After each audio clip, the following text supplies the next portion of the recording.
Hey guys, Sam here, and welcome back to another FIFA 18 experiment. Today we'll be continuing the idea of doing cities and combining all the teams from a city into one and seeing how they would perform. And I'm enjoying doing it with sort of underachieving cities or cities that used to win a lot of leagues and now don't. And I think that perfectly fits the bill for what we're doing today here with the city of Milan, AC Milan, Inter Milan, turning them into one team and seeing if we can finally lead one of these teams back to a Scudeto, which both teams haven't won in so long. Growing up, AC and Inter Milan were the teams in Italy. I mean, they were not even just in Italy, they were the European beasts as well. I mean, I grew up watching some of my favorite players at AC Milan. Fun fact, my favorite player of all time, Paolo Maldini, was an AC Milan legend. They had the likes of Kaká and Ronaldinho, and even Beckham and Pirlo played there when he was younger, and Nesta and Gattuso, and they had an abundance of talent. I mean, they were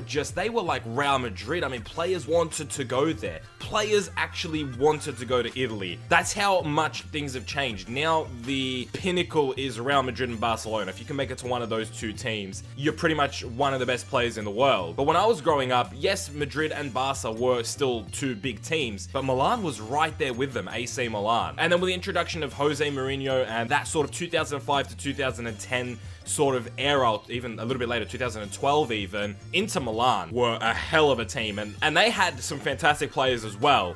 And both those teams have fallen off since a lot of money has gone out of Italy and Juventus has risen up and sort of dominated the league in the past like 7 years. They've absolutely dominated. So here we are again thinking, when are the Milan teams gonna get back on top in Italy? And let's see if we could do that. Let's see if bringing these two teams together can do that and can bring Milan a Scudetto. Before we jump into today's experiment, guys, I actually do want to let you know that I do have a second channel. It's a game channel. I used to upload on there. I've unlisted all those videos and I'm just starting fresh. I put up a video with some player unknowns battlegrounds, just me and a friend of mine mucking around trying to get a chicken dinner, if you know what that is, if you play PUBG. So if that sort of thing interests you, I'll be playing other games as well on there. Go into the description and check out the link and just check out the video. If you enjoy it, you can subscribe there as well. But if not, that's completely fine. You don't have to subscribe. The team looks like it's Mauro Icardi up front with Perisic on the left, Suso on the right, Bonaventura, Borja Valero, and Biglia make up the midfield three with Rodriguez, Miranda, Bonucci, and Cancelo as a back four. I was going to consider playing a back three, but I'm just going to play the back four. It's not a big deal. Handanovic is the goalkeeper. Last time I trashed Handanovic for his 88 rating, and you guys came out and defended him and said, well, look, Lloris hasn't won anything at Spurs, but Lloris is still an 88 rated goalkeeper, and that Handanovic is really a quality goalkeeper. So I'm not going to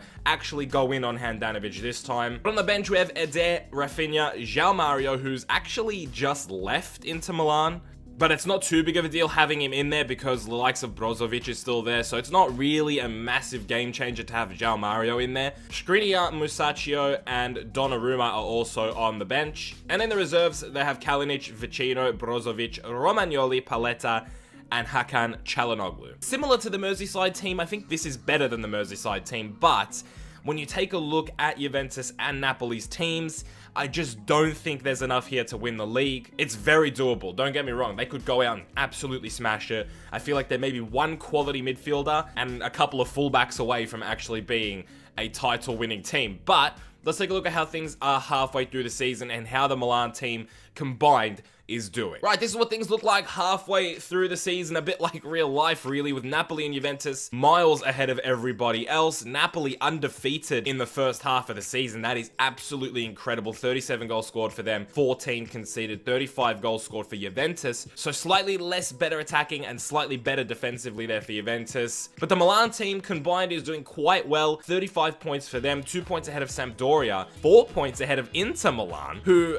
again, similar to Everton in the Merseyside video, what are they doing so high up? They have no one above, I think 79 rated I went for this time, and they're fifth. They're better than Lazio, they're better than Roma. Doesn't really make any sense to me. Talking about Lazio and Roma, they're in 6th and 10th respectively. And down towards the bottom, it's Hellas, Verona, Spal, and Fiorentina right at the bottom. That's a bit of a surprise for me, but I know they're not the same Fiorentina that they were 2 or 3 years ago. I think this gap is just too much to close down for the Milan team. It's 10 points to Napoli at the moment, 9 points to Juventus, so you need 2 teams to drop massive points. I mean, don't get me wrong, tournament mode, a lot of things can happen. I always say it, a lot of things can happen. I just feel like this is way too much to happen, so I wish the Milan team the best of luck, but I think they should be happy with a top 3 finish here if they can hold off Sampdoria, Inter, and Lazio. I think they would do a pretty good job here. Imagine Inter Milan end up beating this Milan team. Okay, and that is it. That is how things stand at the end of the season. Juventus just pulling it out over Napoli. Absolutely incredible. Napoli had the 1-point lead halfway. Juventus have a 1-point lead when it matters. Right at the end, Juventus win.